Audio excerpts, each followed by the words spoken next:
Shalom Elohim, Bapak Ibu dan teman-teman terkasih dalam Tuhan Yesus Kristus. Puji Tuhan, kita berjumpa kembali dalam program Kesaksian Iman yang luar biasa ini. Dan saya selalu berdoa Bapak Ibu selalu sehat, bahagia, dan dalam perlindungan Tuhan yang Maha Kuasa, yang selalu mengasihi kita semua. Dan tentunya dibuat Tuhan berhasil apapun yang dikerjakan oleh Bapak Ibu dan teman-teman semua. Dan menjadi berkat yang besar bagi banyak orang. Puji Tuhan. Terima kasih untuk dukungannya selama ini, itu sungguh sangat memberkati pelayanan ini, dan pasti menguatkan iman daripada teman-teman dan para pemirsa yang menyaksikan program Kesaksian Iman ini. Baik, hari ini kita akan berjumpa dengan seorang murtadin yang sekarang menjadi seorang hamba Tuhan, bahkan menjadi seorang pendeta gembala di sebuah gereja. Dan beliau dahulu adalah seorang penentang Kristus, anti-Kristus, dan pembenci kekristenan. Bahkan beliau adalah garis terdepan untuk melawan kekristenan. Beliau bernama Pak Muhammad Nur Rahman, ya. Dan apa yang terjadi dengan beliau? Beliau mengalami perjumpaan pribadi dengan Tuhan Yesus. Terutama beliau mengalami mukjizat, disembuhkan dari sakit penyakit yang mematikan. Beliau nyaris meninggal dunia dengan sakit penyakitnya. Tapi disembuhkan Tuhan secara ajaib. Dan mukjizat itu bukannya membuat beliau bertobat dan percaya kepada Yesus, tapi beliau masih membangkang, masih menolak, masih dengan keras hati melawan apa yang dinyatakan oleh Tuhan Yesus melalui kesembuhannya. Dan akhirnya beliau mengalami musibah, dimasukkan ke dalam penjara. Dan di penjara itulah akhirnya beliau mengalami perjumpaan pribadi yang sejati, dan akhirnya menjadi pengikut Kristus, bertobat, dan lahir baru. Bagaimana kesaksiannya? Mari kita saksikan bersama-sama. Tuhan memberkati. Saya dulu dilahirkan sebagai orang Islam dan saya orang yang sangat membenci kekristenan di masa lalu. Karena bagi saya sebaik-baiknya agama adalah Islam. Tapi begitu saya bertemu dengan Yesus secara pribadi dan saya memperoleh kasih karunia-Nya, mengalami mukjizat kuasa kesembuhan setelah saya mengalami sakit penyakit dan divonis oleh dokter tidak ada harapan lagi untuk hidup, saya mengalami perjumpaan pribadi dengan Tuhan. Dan mulai saat itu saya bertemu dan dibawa oleh Yesus, oleh kuasa rohnya untuk mengenal Dia. Tapi saya pun menolak. Sampai sekian lama saya menolak Dia sebagai Tuhan dan Juru Selamat. Karena bagi saya, bagi seorang yang dilahirkan dengan nama Muhammad Nur Rahman, nggak masuk akal bahwa Yesus itu adalah seorang Tuhan.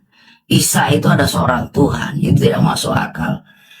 Proses waktu berjalan hingga akhirnya saya menghuni lembaga permasyarakatan dan saya berada dalam penjara. Proses di mana saya akhirnya mengenal Yesus sebagai Tuhan dan Juru Selamat, dan saya mengalami perjumpaan pribadi dengan beliau kembali. Dan mulai hari itu saya menetapkan hati saya untuk mengikuti Yesus, dan saya serahkan seluruh hidup dan kehidupan saya, keluarga saya kepada Yesus, dan saya belajar untuk melayani Yesus hingga hari ini. Dan saya menjadi orang Kristen bukan secara agamawi, tapi secara pribadi, karena saya telah dipanggil dan dipilih oleh Tuhan Yesus untuk menjadi anaknya yang kekasih, untuk menjadi hambanya, untuk menjadi pribadi sebagai pengikut-pengikut Kristus. Maka saya disebut Kristen. Jadi kekristenan saya adalah kasih karunia. Dan Tuhan tidak pernah membiarkan saya untuk pergi meninggalkan Dia. Jadi selalu saya sampaikan kepada sahabat dimanapun berada dan juga jemaat terkasih bahwa proses mengikuti Yesus itu sangat menyakitkan secara daging. Sangat menghabisi saya, menghabisi kegarangan saya di masa lalu yang begitu membenci kekristenan. Dan hari ini saya begitu mencintai kekristenan, mencintai Yesus secara pribadi sebagai Tuhan dan Juru Selamat, dan saya menyaksikan Dia sebagai satu-satunya Tuhan dan Juru Selamat. Hingga hari ini saya menjadi seorang gembala sidang di sebuah gereja, itu hanya karena kasih karunia oleh Tuhan. Dan saya terus tetap memberitakan Injil dimanapun saya diarahkan dan digerakkan oleh Roh Kudus itu. Dari Indonesia Barat sampai Indonesia Timur, Indonesia bagian utara sampai Indonesia bagian selatan, saya pergi saja memberitakan Injil dan menyampaikan kabar baik kepada banyak orang. Dan di saat saya boleh menyatakan Yesus, maka tanda-tanda dan mukjizat itu menyertai. Dan pertanyaan yang ketiga, saudaraku, yang sering ditanyakan kepada saya adalah, Pak Paulus, setelah Pak Paulus menjadi orang Kristen, apakah Pak Paulus membenci agama Bapak yang lama? Dan Bapak juga tidak menyukai kitab suci Bapak yang lama? Saya sampaikan begini, saudaraku. Saya beri jawaban bahwa saya tidak boleh membenci siapapun. Di dalam Kristus tidak ada rasa benci, saudaraku. Kalau dulu saya seorang yang tidak mengenal Yesus, dan hari ini saya menjadi pribadi yang mengenal Yesus, itu semua hanya karena kasih karunia daripada Yesus dalam hidup saya. Bukan karena hebat dan kuat gagah saya, bukan karena saya layak. Tidak, saya orang yang sangat jahat di masa lalu. Orang yang sangat membenci kekristenan, apapun alasannya. Kristen itu kafir, Kristen itu syirik, musyrik, dan harus dilaknat. Tapi hari ini di saat saya sudah menerima Yesus, saya tetap berdamai. Saya tetap berdamai dengan keluarga-keluarga besar saya yang masih Islam. Dan saya tetap menghormati kitab suci mereka karena saya sudah keluar dari Islam dan saya sudah menjadi orang Kristen. Jadi saya tidak punya hak lagi mencampuri, mengurusi, terlebih mengutuki atau mencampuri segala perihal di dalam aturan agama Islam. Karena agama Islam adalah saudara saya, keluarga saya, dan sahabat saya, tetangga saya, Indonesia saya. Maka dikatakan, kasihlah Tuhan Allahmu sebagai kasih yang pertama dan terutama, dan yang kedua adalah kasih sesama manusia, yang sama dengan hukum yang pertama dan terutama itu. Kalau di dalam bahasa Arabnya hablum minallah dan hablum minanas itu satu paket, saudara, yang tidak bisa terpisahkan. Jadi begitu saya menjadi orang Kristen, saya menjadi pengikut Yesus Kristus, yang saya sampaikan dan saya nyatakan ya hanya Yesus. Saya tidak boleh lagi mencampuri segala sesuatu tentang keislaman. Saya tidak boleh lagi mencampuri tentang segala sesuatu yang ada dalam kitab suci itu. Tapi kalau orang bertanya kepada saya jawab seperlunya. Dan hari ini di saat saya sudah menjadi Kristen, saya menjadi pengikut Yesus Kristus. Jadi yang saya pelajari, yang saya risalah adalah kitab suci yang namanya Alkitab. Yang saya renungkan siang dan malam. Dan saya terus berbicara tentang Yesus. Karena saya orang Kristen, pengikut Kristus. Dan di mulut saya tidak boleh ada kebencian dengan agama apapun. Di mulut saya tidak boleh ada rasa dengki dengan agama apapun. Karena di dalam Kristus ada kasih, saudaraku.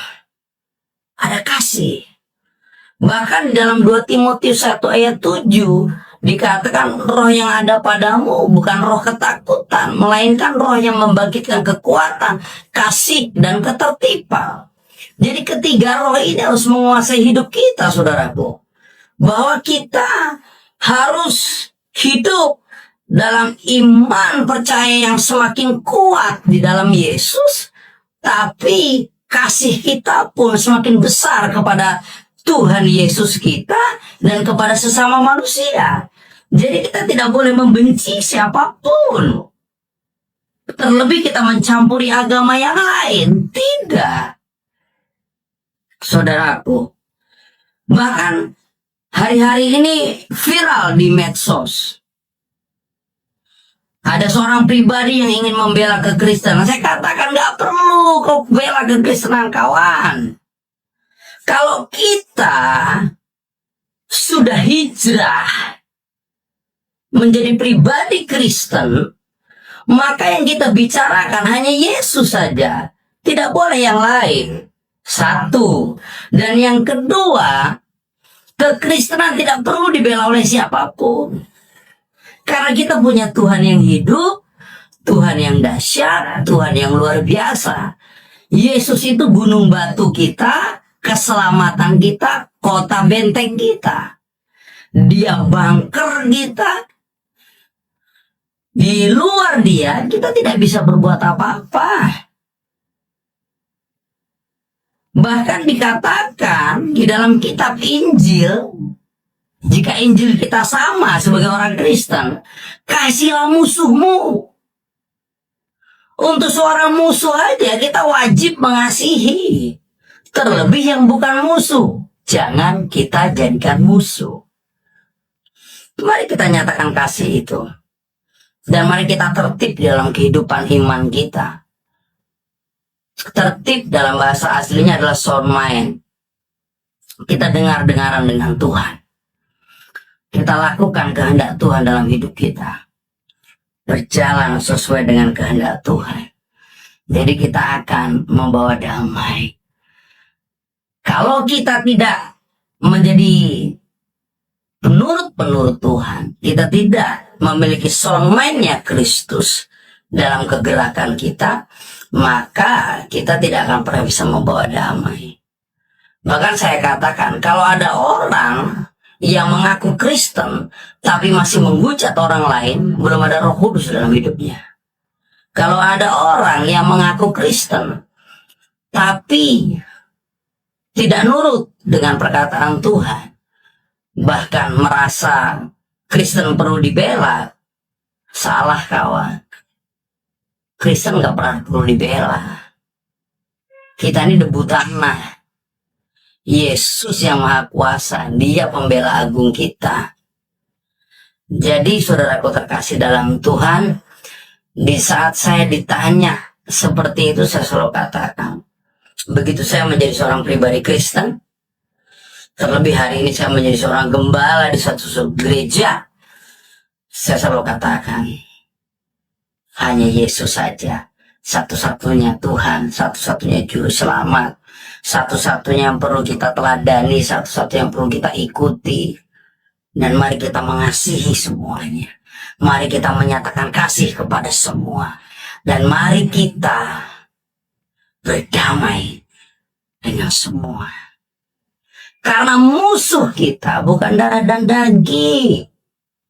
Efesus pasal yang ke-6 jelas mengatakan dalam perikop peperangan rohani, peperangan kita bukan melawan darah dan daging. Artinya peperangan kita bukan melawan manusia, tapi peperangan kita melawan pemerintah-pemerintah, penguasa-penguasa, penghulu-penghulu, dan roh-roh jahat di udara.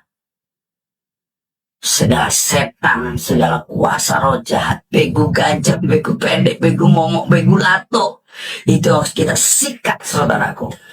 Kita harus bebaskan setiap orang dari belenggu, kutuk. Kita harus rebut setiap orang dari belenggu-belenggu yang mengikat mereka. Bahkan kita bebaskan semua orang dari belenggu dosa.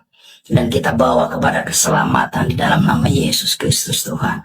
Jadi nggak layak kalau kita menjadi musuh bagi siapapun. Karena Kristus sendiri yang Maha Kuasa sekalipun, Dia pribadi yang rendah hati, pribadi yang lemah lembut. Bahkan Dia berkata, belajarlah kepadaku, karena aku pribadi yang lemah lembut dan rendah hati. Puji Tuhan, puji Tuhan. Wow, luar biasa kesaksian dari Pak Muhammad Nur Rahman. Dan kita akan terus mendukung para murtadin ataupun para jiwa-jiwa yang kosong, yang membutuhkan jawaban doa, membutuhkan keselamatan, membutuhkan kasih Kristus dengan syafaat-syafaat kita. Dan saya percaya Bapak Ibu dan teman-teman semua pasti mempunyai hati dan mengasihi mereka yang terhilang. Mari kita terus berdoa, mari kita terus mengasihi, mari kita terus bersaksi, mari kita terus menjadi berkat, mari kita terus menjadi garam dan terang bagi dunia ini. Dan marilah kita terus memberkati bangsa kita Indonesia. Kita berdoa untuk keselamatan bangsa kita, supaya setiap jiwa di Indonesia ini mengalami kasih Tuhan dan mengalami pertobatan, dan hidupnya diubahkan. Takut akan Tuhan terjadi di negeri ini. Dari Sabang sampai Merauke, dari Kepulauan Nianggas sampai Pulau Rote. Puji Tuhan. Tetaplah setia, tetaplah percaya. Tuhan memberkati kita, Tuhan mengasihi kita, dan Tuhan pasti melindungi kita. Di dalam nama Bapa dan Anak dan Roh Kudus, di dalam nama Tuhan Yesus Kristus. Haleluya, haleluya, haleluya. Amin, amin, amin, amin, amin.